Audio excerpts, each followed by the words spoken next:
السلام علیکم ورحمۃ اللہ وبرکاتہ۔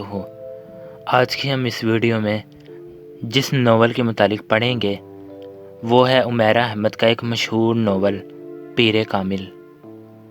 تو شروع کرتے ہیں۔ میری زندگی کی سب سے بڑی خواہش، بال پوائنٹ ہونٹوں میں دبائے وہ سوچ میں پڑ گئی، پھر ایک لمبا سانس لیتے ہوئے قدرے بے بسی سے مسکرائی۔ بہت مشکل ہے اس سوال کا جواب دینا۔ کیوں مشکل ہے؟ جویریہ نے اس سے پوچھا۔ کیونکہ میری بہت ساری خواہشات ہیں اور ہر خواہش ہی میرے لیے بہت اہم ہے، اس نے سر جھٹکتے ہوئے کہا۔ وہ دونوں آڈیٹوریم کے عقبی حصے میں دیوار کے ساتھ زمین پر ٹیک لگائے بیٹھی تھیں۔ ایف ایس سی کلاس میں آج ان کا 8واں دن تھا اور اس وقت وہ دونوں فری پیریڈ میں آڈیٹوریم کے عقبی حصے میں آ کر بیٹھ گئی تھیں۔ نمکین مونگ پھلی کے دانوں کو ایک ایک کر کے کھاتے ہوئے جویریہ نے اس سے پوچھا، تمہاری زندگی کی سب سے بڑی خواہش کیا ہے امامہ؟ امامہ نے قدرے حیرانی سے اسے دیکھا اور سوچ میں پڑ گئی۔ پہلے تم بتاؤ، تمہاری زندگی کی سب سے بڑی خواہش کیا ہے؟ امامہ نے جواب دینے کی بجائے الٹا سوال کر دیا۔ پہلے میں نے پوچھا ہے، تمہیں پہلے جواب دینا چاہیے۔ جویریہ نے گردن ہلائی۔ اچھا ٹھیک ہے، مجھے اور سوچنے دو، امامہ نے فوراً ہار مانتے ہوئے کہا۔ میری زندگی کی سب سے بڑی خواہش، وہ بڑبڑائی۔ ایک خواہش تو یہ ہے کہ میری زندگی بہت لمبی ہو، اس نے کہا۔ کیوں؟ جویریہ ہنسی۔ بس 50-60 سال کی زندگی مجھے بڑی چھوٹی لگتی ہے۔ کم سے کم 100 سال تو ملنے ہی چاہیے انسان کو دنیا میں، اور پھر اتنا سب کچھ کرنا چاہیے جو کر سکتے ہیں۔ یہ میری زندگی کی سب سے بڑی خواہش ہے۔ میں اس پروفیشن کے لیے سب کچھ چھوڑ سکتی ہوں، یہ میرا خواب ہے، اور خوابوں کو بھلا کیسے چھوڑا جا سکتا ہے اور کیسے بھلایا جا سکتا ہے؟ امپاسبل، امامہ نے قطعی انداز میں سر ہلاتے ہوئے ہتھیلی پر رکھے ہوئے دانوں میں سے ایک اور دانہ منہ میں ڈالا۔ زندگی میں کچھ بھی ناممکن نہیں ہو سکتا، کبھی بھی کچھ بھی ہو سکتا ہے۔ فرض کرو کہ تم ڈاکٹر نہیں بن پاتی، پھر تم کیا کرو گی؟ کیسے ریئیکٹ کرو گی؟ امامہ اب سوچ میں پڑ گئی۔ پہلے تو میں بہت روؤں گی، بہت ہی زیادہ، کئی دن، اور پھر میں مر جاؤں گی۔ جویریہ بے اختیار ہنسی۔ اور ابھی کچھ دیر پہلے تو تم کہہ رہی تھی کہ تم لمبی زندگی جینا چاہتی ہو، اور ابھی تم کہہ رہی ہو کہ تم مر جاؤ گی۔ ہاں، تو پھر زندہ رہ کر کیا کروں گی؟ سارے پلانس ہی میرے میڈیکل کے حوالے سے ہیں، اور یہ چیز زندگی سے نکل گئی تو پھر باقی کیا رہ جائے گا؟ یعنی تمہاری ایک بڑی خواہش دوسری بڑی خواہشیں ختم کر دے گی؟ تم یہی سمجھ لو۔ تو پھر اس کا مطلب تو یہی ہوا کہ تمہاری سب سے بڑی خواہش ڈاکٹر بننا ہے، لمبی زندگی پانا نہیں۔ تم کہہ سکتی ہو، اچھا اگر تم ڈاکٹر نہ بن سکی تو پھر مرو گی کیسے؟ خودکشی کرو گی یا طبعی موت؟ جویریہ نے بڑی دلچسپی سے پوچھا۔ طبعی موت ہی مروں گی، خودکشی تو کر ہی نہیں سکتی، امامہ نے لاپرواہی سے کہا۔ اور اگر تمہیں طبعی موت نہ آ سکی تو میرا مطلب ہے جلد نہ آئی تو پھر تو تم ڈاکٹر نہ بننے کے باوجود بھی لمبی زندگی گزارو گی۔ نہیں، مجھے پتہ ہے کہ اگر میں ڈاکٹر نہ بنی تو پھر میں بہت جلد مر جاؤں گی، مجھے اتنا دکھ ہوگا کہ میں تو زندہ ہی نہیں رہ سکوں گی، وہ یقین کے ساتھ بولی۔ تم جس قدر خوش مزاج ہو، میں کبھی یقین نہیں کر سکتی کہ تم کبھی اتنی دکھی ہو سکتی ہو کہ رو رو کر مر جاؤ، اور وہ بھی صرف اس لیے کہ تم ڈاکٹر نہیں بن سکی۔ جویریہ نے اس بار اس کا مذاق اڑانے والے انداز میں کہا۔ تم اب میری بات چھوڑو، اپنی بات کرو۔ تمہاری زندگی کی سب سے بڑی خواہش کیا ہے؟ امامہ نے موضوع بدلتے ہوئے کہا۔ رہنے دو۔ کیوں رہنے دوں؟ بتاؤ نا، تمہیں برا لگے گا، جویریہ نے کچھ ہچکچاتے ہوئے کہا۔ امامہ نے گردن موڑ کر حیرانی سے اسے دیکھا۔ مجھے کیوں برا لگے گا؟ جویریہ خاموش رہی۔ ایسی کیا بات ہے جو مجھے بری لگے گی؟ امامہ نے اپنا سوال دہرایا۔ بری لگے گی جویریہ نے مدھم آواز میں کہا۔ آخر تمہاری زندگی کی سب سے بڑی خواہش کا میری زندگی سے کیا تعلق ہے کہ میں اس پر برا مانوں گی؟ امامہ نے اس بار قدرے الجھے ہوئے انداز میں پوچھا۔ کہیں تمہاری یہ خواہش تو نہیں کہ میں ڈاکٹر نہ بنوں؟ امامہ کو اچانک یاد آیا۔ جویریہ ہنس دی۔ نہیں، زندگی صرف ایک ڈاکٹر بن جانے سے کہیں زیادہ اہمیت کی حامل ہوتی ہے، اس نے کچھ فلسفانہ انداز میں کہا۔ پہیلیاں بجھوانا چھوڑو اور مجھے بتاؤ، امامہ نے کہا۔ میں وعدہ کرتی ہوں میں برا نہیں مانوں گی، امامہ نے اپنا ہاتھ اس کی طرف بڑھاتے ہوئے کہا۔ وعدے کرنے کے باوجود میری بات سننے پر تم بری طرح ناراض ہوگی۔ بہتر ہے ہم کچھ اور باتیں کر لیں، جویریہ نے کہا۔ اچھا، میں اندازہ لگاتی ہوں تمہاری اس خواہش کا تعلق میرے لیے کسی بہت اہم چیز سے ہے، رائٹ؟ امامہ نے کچھ سوچتے ہوئے کہا۔ جویریہ نے سر ہلایا۔ اب سوال یہ پیدا ہوتا ہے کہ میرے لیے کون سی چیز اتنی اہم ہو سکتی ہے کہ میں وہ بات کرتے کرتے رک گئی۔ مگر جب تک میں تمہاری خواہش کی نوعیت نہیں جان لیتی میں کچھ بھی اندازہ نہیں کر سکتی۔ بتاؤ جویریہ، پلیز، اب تو مجھے بہت ہی زیادہ تجسس ہو رہا ہے، اس نے منت کی۔ وہ کچھ دیر سوچتی رہی۔ امامہ غور سے اس کا چہرہ دیکھتی رہی۔ کچھ دیر کی خاموشی کے بعد جویریہ نے سر اٹھا کر امامہ کو دیکھا۔ میرے پروفیشن کے علاوہ میری زندگی میں فی الحال جن چیزوں کی اہمیت ہے وہ صرف ایک ہی ہے، اور اگر تم اس کے حوالے سے کچھ کہنا چاہتی ہو تو کہو، میں برا نہیں مانوں گی، امامہ نے سنجیدگی سے کہا۔ جویریہ نے قدرے چونک کر اسے دیکھا۔ وہ اپنے ہاتھ میں موجود ایک انگوٹھی کو دیکھ رہی تھی۔ جویریہ مسکرائی۔ میری زندگی کی سب سے بڑی خواہش یہ ہے کہ تم، جویریہ نے اسے اپنی خواہش بتائی۔ امامہ کا چہرہ ایک دم سفید پڑ گیا۔ وہ شوق تھی یا حیرت زدہ، جویریہ یہ اندازہ نہیں کر سکی، مگر اس کے چہرے کے تاثرات یہ ضرور بتا رہے تھے کہ جویریہ کے منہ سے نکلنے والے جملے اس کے ہر اندازے کے برعکس تھے۔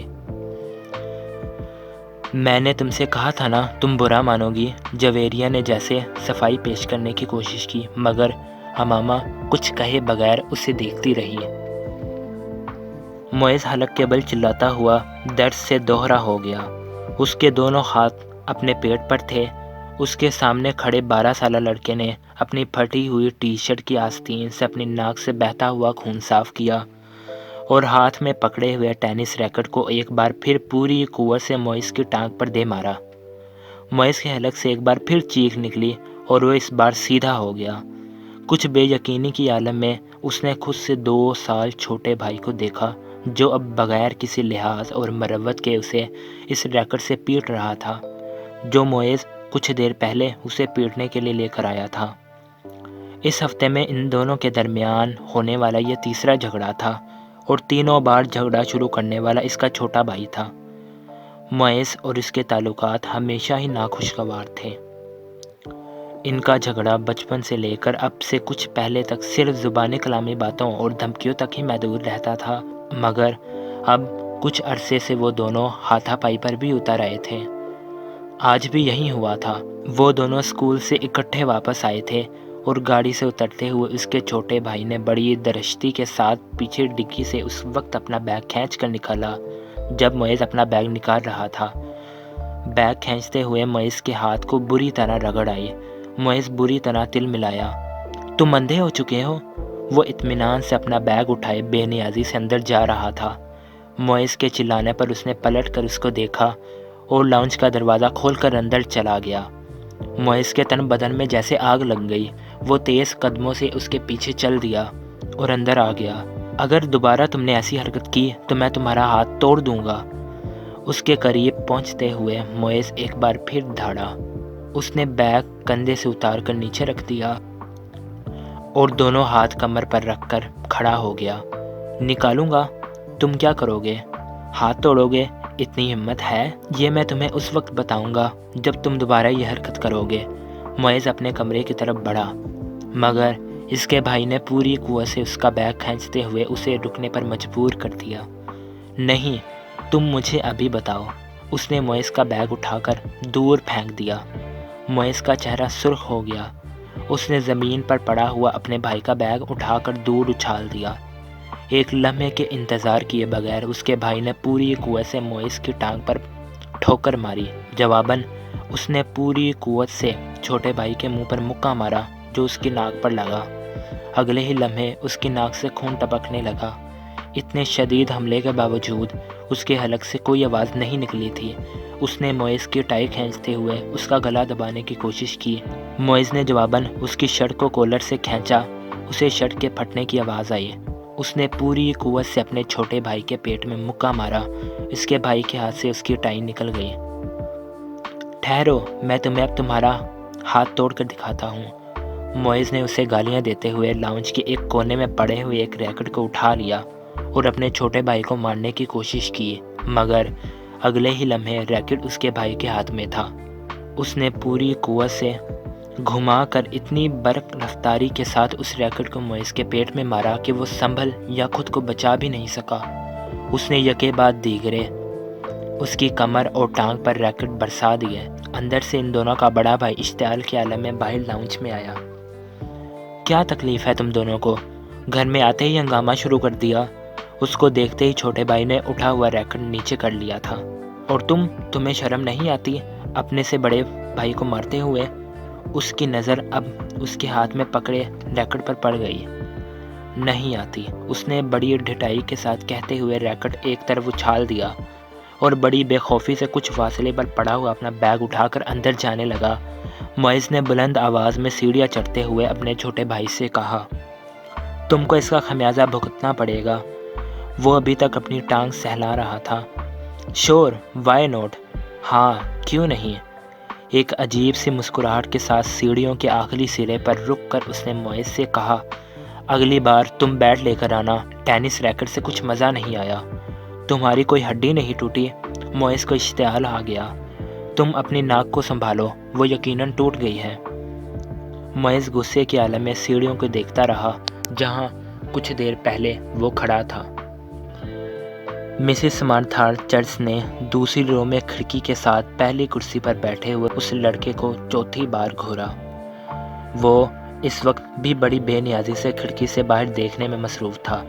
وقتاً فوقتاً وہ باہر سے نظریں ہٹاتا، ایک نظر مسز سمانتھا کو دیکھتا، اس کے بعد پھر اسی طرح باہر جھانکنے لگتا۔ اسلام آباد کے ایک غیر ملکی اسکول میں وہ آج پہلے دن اس کلاس کی بائیولوجی پڑھانے کے لیے آئی تھیں۔ وہ ایک ڈپلومیٹ کی بیوی تھی اور کچھ دن پہلے ہی اسلام آباد اپنے شوہر کے ساتھ آئی تھیں۔ ٹیچنگ ان کا پروفیشن تھا اور جس ملک میں ان کے شوہر کی پوسٹنگ ہوئی وہ وہاں سفارت خانہ سے منسلک اسکول میں پڑھاتی رہی۔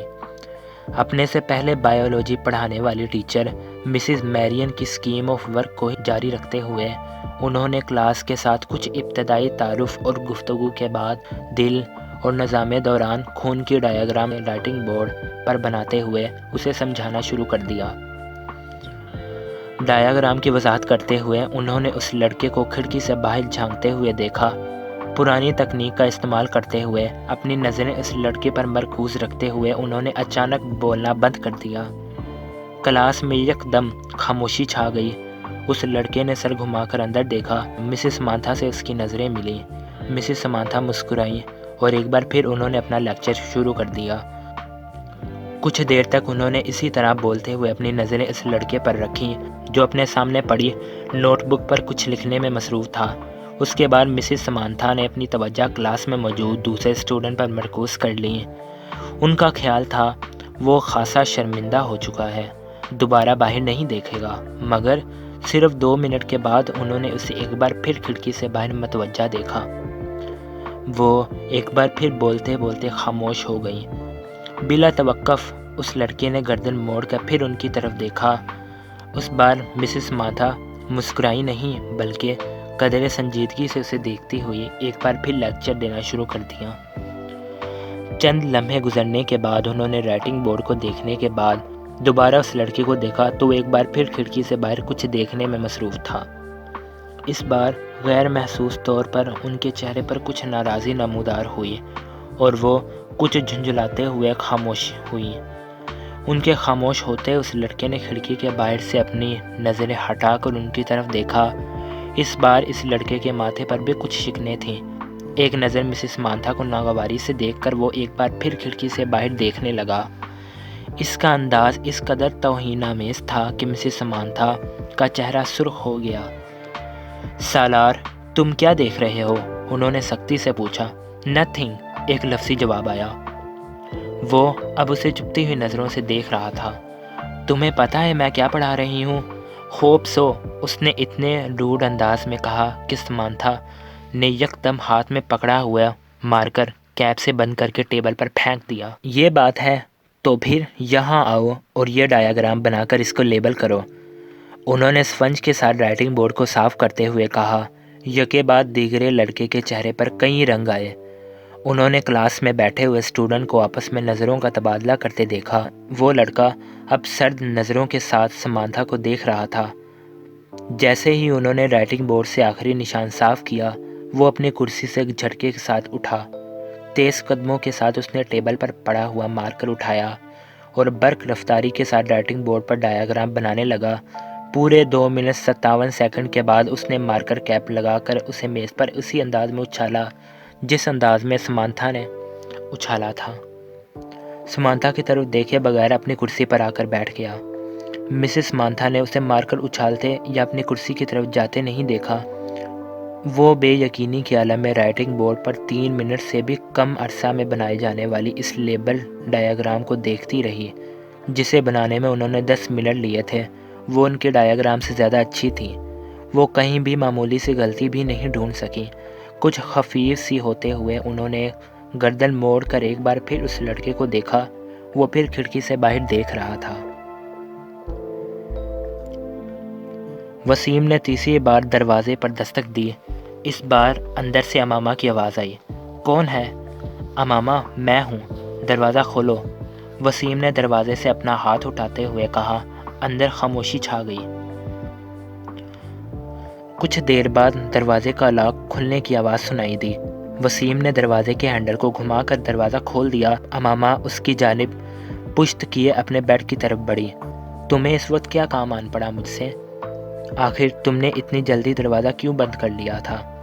ابھی تو 10 بجے ہیں، وسیم کمرے میں داخل ہوتے ہوئے بولا۔ بس نیند آ رہی تھی، وہ بیڈ پر بیٹھ گئی۔ وسیم اس کا چہرہ دیکھ کر چونک گیا۔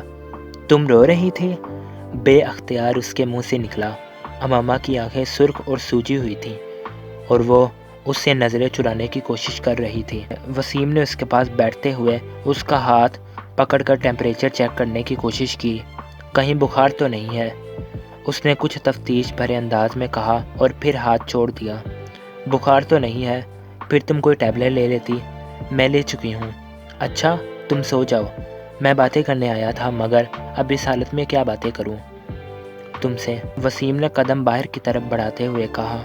امامہ نے اسے روکنے کی کوشش نہیں کی۔ وہ خود بھی اٹھ کر اس کے پیچھے گئی اور وسیم کے باہر نکلتے ہی اس نے دروازے کو پھر لاک کر لیا۔ بیڈ پر اوندھے منہ لیٹ کر اس نے تکیے میں منہ چھپا لیا۔ وہ ایک بار پھر ہچکیوں کے ساتھ رو رہی تھی۔ 13 سال کا وہ لڑکا اس وقت ٹی وی پر میوزک شو دیکھنے میں مصروف تھا جب طیبہ نے اندر جھانکا۔ بے یقینی سے انہوں نے اپنے بیٹے کو دیکھا اور پھر کچھ ناراضی کے عالم میں اندر چلی آئی۔ یہ کیا ہو رہا ہے؟ انہوں نے اندر آتے ہی کہا۔ ٹی وی دیکھ رہا ہوں، اس نے ٹی وی سے نظریں نہیں ہٹائیں۔ ٹی وی دیکھ رہا ہوں؟ فار گاڈ سیک، تمہیں احساس ہے کہ تمہارے پیپرز ہو رہے ہیں؟ طیبہ نے اس کے سامنے آتے ہوئے کہا۔ So what? اس لڑکے نے اس بار کچھ خفگی سے کہا۔ So what? تمہیں اس وقت اپنے کمرے میں کتابوں کے درمیان ہونا چاہیے، نہ کہ یہاں اس بے ہودہ شو کے سامنے، طیبہ نے ڈانٹا۔ مجھے جتنا پڑھنا تھا میں پڑھ چکا ہوں، آپ سامنے سے ہٹ جائیں۔ اس کے لہجے میں ناگواری آ گئی۔ پھر بھی اٹھو اور اندر جا کر پڑھو، طیبہ نے اس طرح کھڑے کھڑے اس سے کہا۔ نہ میں یہاں سے اٹھوں گا، نہ اندر جا کر پڑھوں گا۔ میری اسٹڈیز اور پیپرز میرا مسئلہ ہے، آپ کا نہیں۔ اگر تمہیں اتنی پرواہ ہوتی اسٹڈی کی تو اس وقت تم یہاں بیٹھے ہوتے۔ اسٹیپ پیسڈ، اس نے طیبہ کے جملے کو نظر انداز کرتے ہوئے بڑی بدتمیزی کے ساتھ ہاتھ کے اشارے سے کہا۔ آج تمہارے پاپا آ جائیں تو میں ان سے بات کرتی ہوں۔ طیبہ نے اسے دھمکانے کی کوشش کی۔ ابھی بات کر لیں، کیا ہوگا؟ پاپا کیا کر لیں گے؟ جب میں آپ کو بتا چکا ہوں کہ مجھے جتنی تیاری کرنی ہے میں نے کر لی ہے تو پھر آپ کو کیا مسئلہ ہے؟ یہ تمہارے سالانہ امتحان ہے، تمہیں احساس ہونا چاہیے اس بات کا۔ طیبہ نے یک دم اپنے لہجے کو نرم کرتے ہوئے کہا، کوئی 2-4 سال کا بچہ نہیں ہوں کہ میرے آگے پیچھے پھرنا پڑے آپ کو۔ میں اپنے معاملات میں آپ سے زیادہ سمجھدار ہوں، اس لیے یہ 3rd کلاس قسم کے جملے مجھ سے مت بولا کریں۔ ایگزام ہو رہے ہیں، اسٹڈی پر دھیان دو۔ اس وقت تمہیں اپنے کمرے میں ہونا چاہیے، میں تمہارے فادر سے بات کروں گی۔ وٹ ربش! وہ بات کرتے کرتے غصہ میں صوفہ سے اٹھ کر کھڑا ہو گیا۔ ہاتھ میں پکڑا ہوا ریموٹ اس نے پوری قوت سے سامنے والی دیوار پر دے مارا اور پاؤں پٹکتا ہوا کمرے سے نکل گیا۔ طیبہ کچھ بے بسی اور خفت کے عالم میں اسے کمرے سے باہر نکلتا ہوا دیکھ رہی تھی۔ فلومینافرانس نے اپنے ہاتھ میں پکڑے پیکٹ میز پر رکھتے ہوئے ایک نظر ہال میں دوڑائی۔ پیپر شروع ہونے میں ابھی 10 منٹ باقی ہیں اور ہال میں موجود اسٹوڈنٹ کتابیں، نوٹس اور نوٹ بک پکڑے تیزی سے صفحے آگے پیچھے کرتے ان پر آخری نظر ڈال رہے تھے۔ ان کی جسمانی حرکات سے ان کی پریشانی اور اضطراب کا اظہار ہو رہا تھا۔ فلومینافرانس کے لیے یہ ایک بہت مانوس سین تھا۔ پھر ان کی نظریں ہال کے تقریباً درمیان میں بیٹھے ہوئے سالار پر جا پڑی۔ 25 اسٹوڈنٹ میں اس وقت وہ واحد اسٹوڈنٹ تھا جو اطمینان سے اپنی کرسی پر ٹانگ رکھے بیٹھا تھا۔ ایک ہاتھ میں اسکیل پکڑے آہستہ آہستہ اسے اپنے جوتے پر مارتے ہوئے وہ اطمینان سے ادھر ادھر دیکھ رہا تھا۔ فلومینا کے لیے سین بھی نیا نہیں تھا۔ اپنے 7 سالہ کیریئر میں انہوں نے پیپر کے دوران سالار کو اسی بے فکری اور لاپرواہی کا مظاہرہ کرتے پایا تھا۔ 9:02 پر انہوں نے سالار کے پاس سے گزرتے ہوئے اسے MCQs پر مبنی آبجیکٹیو پیپر تھمایا۔ 30 منٹ کے بعد اسے وہ پیپر ان سے لینا تھا۔ 9:10 پر انہوں نے سالار کو اپنی کرسی سے کھڑا ہوتے دیکھا۔ اس کے کھڑے ہوتے ہی ہال میں اس سے پیچھے موجود تمام اسٹوڈنٹ نے سر اٹھا کر اسے دیکھا۔ وہ پیپر ہاتھ میں لیے فلومینافرانس کی طرف جا رہا تھا۔ فلومینافرانس کے لیے یہ سین بھی نیا نہیں تھا۔ وہ پہلے بھی یہی کچھ دیکھتی آئی تھی۔ 30 منٹ میں حل کیا جانے والا پیپر وہ 8 منٹ میں حل کر کے ان کے سر پر کھڑا تھا۔ پیپر کو دوبارہ دیکھ لو، انہوں نے یہ جملہ اس سے نہیں کہا۔ وہ جانتی تھی اس کا جواب کیا ہوگا۔ میں دیکھ چکا ہوں۔ وہ اگر اسے ایک بار پھر پیپر دیکھنے پر مجبور کرتی تو وہ ہمیشہ کی طرح پیپر لے جا کر اپنی کرسی کے ہتھے پر رکھ کر بازو سینے پر لپیٹ کر بیٹھ جاتا۔ انہیں یاد نہیں تھا کبھی اس نے ان کے کہنے پر پیپر کو دوبارہ چیک کیا، اور وہ یہ تسلیم کرتی تھی کہ اسے اس کی ضرورت بھی نہیں تھی۔ اس کے پیپر میں کسی ایک بھی غلطی کو ڈھونڈنا بہت مشکل تھا۔ انہوں نے ایک ہلکی سی مسکراہٹ کے ساتھ اس کے ہاتھ سے پیپر پکڑ لیا۔ تم جانتے ہو سالار، میری زندگی کی سب سے بڑی تمنا کیا ہے؟ انہوں نے پیپر پر نظر ڈالتے ہوئے کہا کہ میں تمہیں 30 منٹ کا پیپر 30 منٹ کے بعد سبمٹ کرواتے ہوئے دیکھوں۔ وہ ان کی بات پر خفیف انداز میں مسکرایا۔ آپ کی یہ خواہش اس صورت میں پوری ہو سکتی ہے میم، اگر میں یہ پیپر 150 سال کی عمر میں حل کرنے بیٹھوں۔ نہیں، میرا خیال ہے 150 سال کی عمر میں تم یہ پیپر 10 منٹ میں کرو گے۔ اس بار وہ ہنسا اور واپس مڑ گیا۔ فلومینافرانس نے ایک نظر اس کے پیپر کے صفحات کو الٹ پلٹ کر دیکھا۔ ایک سرسری سی نظر میں انہیں یہ بتانے کے لیے کافی تھا کہ وہ اس پیپر میں کتنے نمبر گنوائے گا۔ 0۔ سلمہ نے اپنی بیٹی کے ہاتھوں میں گفٹ پیپر میں لپٹے ہوئے پیکٹ کو حیرانی سے دیکھا۔ یہ کیا ہے ماما؟ تم تو مارکیٹ گئی تھیں، شاید کچھ کتابیں لینی تھیں۔ ہاں امی، مجھے کتابیں ہی لینی تھی، مگر کسی کو تحفے میں دینے کے لیے۔ کس کو تحفہ دینا ہے؟ وہ لاہور میں ایک دوست ہے میری، اس کی سالگرہ ہے، اسی کے لیے خریدا ہے۔ کوریئر سروس کے ذریعے بھجوا دوں گی کیونکہ مجھے تو ابھی یہاں رہنا ہے۔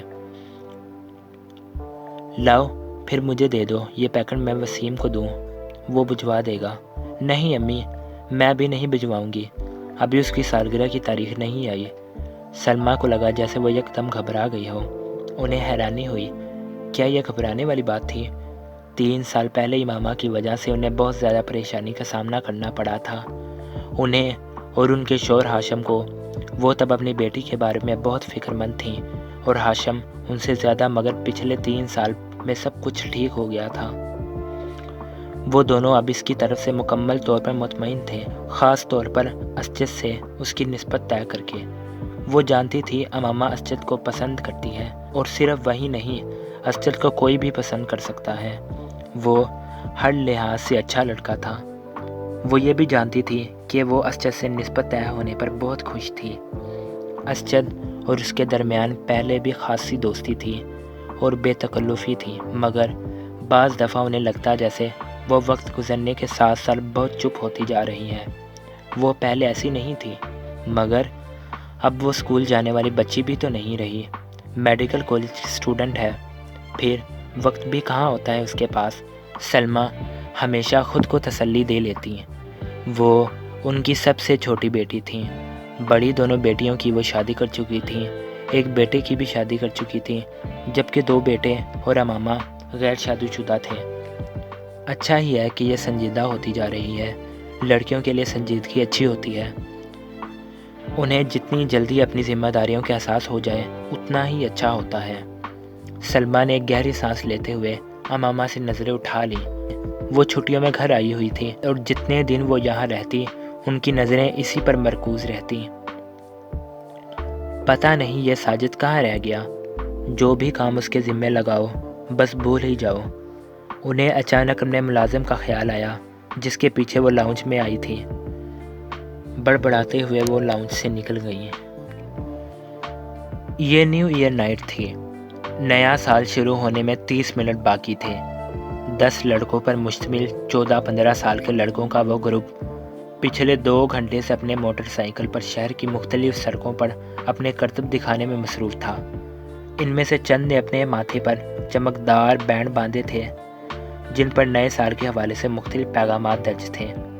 ایک پوش علاقے کی ایک بڑی سپر مارکیٹ میں موجود تھے اور وہاں وہ مختلف لڑکوں پر آوازیں کستے رہے۔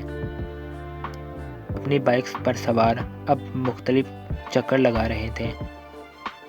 ان کے پاس فائر کریکرز موجود تھے جنہیں وہ وقتاً فوقتاً چلا رہے تھے۔ 11:15 پر وہ جم خانہ کے باہر موجود تھے۔ یہ گاڑیاں ان لوگوں کی تھی جو جم خانے میں نئے سال کے سلسلے میں ہونے والی ایک پارٹی میں آئے تھے۔ ان لڑکوں کے پاس بھی اس پارٹی کے دعوتی کارڈ موجود تھے کیونکہ ان میں سے تقریباً تمام کے والدین جم خانہ کے ممبر تھے۔ وہ لڑکے اندر پہنچے تو 11:55 ہو رہے تھے۔ چند منٹوں بعد ڈانس فلور سمیت تمام جگہوں کی لائٹس آف ہو جانی تھیں اور اس کے بعد باہر لان میں آتش بازی کے ایک مظاہرہ کے ساتھ نیا سال شروع ہونے پر لائٹس آن ہونا تھیں، اور اس کے بعد تقریباً تمام رات وہاں رقص کے ساتھ ساتھ شراب پی جاتی، جس کا اہتمام نئے سال کی اس تقریب کے لیے جم خانہ کی انتظامیہ خاص طور پر کرتی تھی۔ لائٹ آف ہوتے ہی وہاں ایک طوفان بدتمیزی کا آغاز ہو جاتا تھا اور وہاں موجود لوگ اسی طوفان بدتمیزی کے لیے وہاں آئے تھے۔ 15 سالہ وہ لڑکا 10 لڑکوں کے اس گروپ کے ساتھ آنے کے بعد اس وقت ڈانس فلور پر روک بیٹ پر ڈانس کر رہا تھا۔ ڈانس میں اس کی مہارت قابل دید تھی۔ 12 بجنے میں 10 سیکنڈ رہ جانے پر لائٹس آف ہو گئیں اور ٹھیک 12 بجے لائٹس یکدم دوبارہ آن کر دی گئی۔ اندھیرے کے بعد سیکنڈز گننے والوں کی آوازیں اب شور اور خوشی کے قہقہوں اور چیخوں میں بدل گئی تھیں، اور چند سیکنڈ پہلے تھم جانے والا میوزک ایک بار پھر بجایا جانے لگا۔ وہ لڑکا اب اپنے دوستوں کے ساتھ باہر پارکنگ میں آ گیا جہاں بہت سے لڑکے اپنی گاڑیوں کے ہارن بجا رہے تھے۔ انہی لڑکوں کے ساتھ بیئر کے کین پکڑے وہ وہاں موجود ایک گاڑی کی چھت پر چڑھ گیا۔ اس لڑکے نے گاڑی کی چھت پر کھڑے کھڑے اپنی جیکٹ کی جیب سے بیئر کا ایک بھرا ہوا کین نکالا اور پوری قوت سے کچھ فاصلے پر کھڑی ایک گاڑی کی ونڈ سکرین پر دے مارا۔ ایک دھماکے کے ساتھ گاڑی کی ونڈ سکرین چور چور ہو گئی۔ وہ لڑکا اطمینان کے ساتھ اپنے بائیں ہاتھ میں پکڑا کین پیتا رہا۔